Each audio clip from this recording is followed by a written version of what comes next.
Hello, and welcome back to Tidbit of Torah. This week's Torah portion is Lech Lecha, the famous story of Abraham and Sarah and the birth of the Jewish people. After reading about the Brit, the promise, the covenant, and the connection that God's made to Noah and all of humanity in last week's Torah portion, we see another form of a brit or a covenant that God makes with Abraham and Sarah in this week's Torah portion. That brit really comes in two different ways. One in which Abraham and Sarah get new names. Avram becomes Avraham and Sarai becomes Sarah. In this new addition, adding a hey to their name, a sense of adding God's presence, creates a special connection between them and God and also with the entire Jewish people.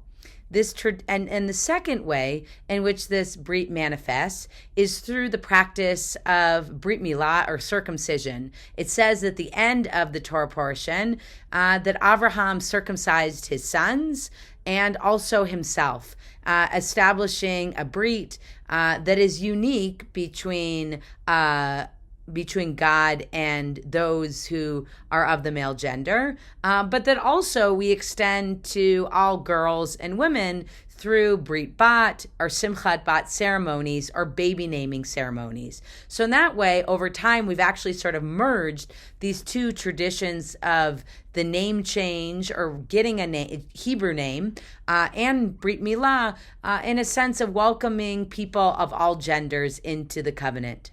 Recently, circumcision has been in the news when a ridiculous idea came up that circumcision causes autism that was thrown out there. Well, first of all, I have some real questions about that, because what about girls and women who are autistic? How does that work?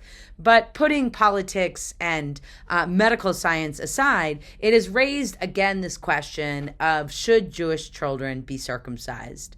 Well, to that, first of all, I would say it's up to every parent or set of parents to decide what is the best decision for their child related to circumcision. And that includes Jewish children. There is something, I believe, that is super special and powerful and unique about welcoming a child into the covenant. And one traditional, beautiful way to do that is through a Brit Milah, a circumcision, which is one of the few mitzvot or commandments that goes all the way back to the Torah, specifically on the eighth day, as the Torah specifies, when possible, of course, for medical reasons for that to be done. And each set of parents have to decide that. But however one welcomes their child into the covenant, it is a special opportunity to do so intentionally, to give your child a name, to welcome people, to have it be a celebration of welcoming them into your family, into the Jewish people, and into a special relationship with God. And we see that happening in this week's Torah portion to Avraham and to Sarah and their children.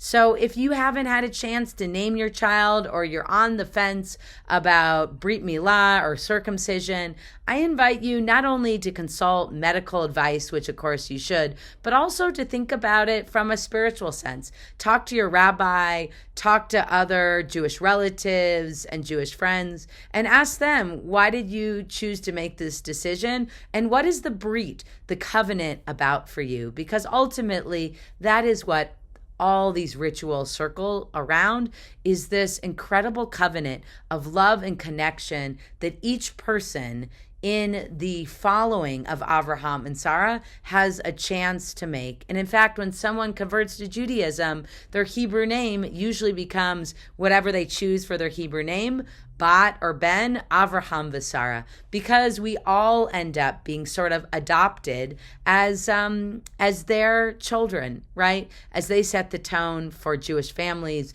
Jewish practice, and Jewish rituals.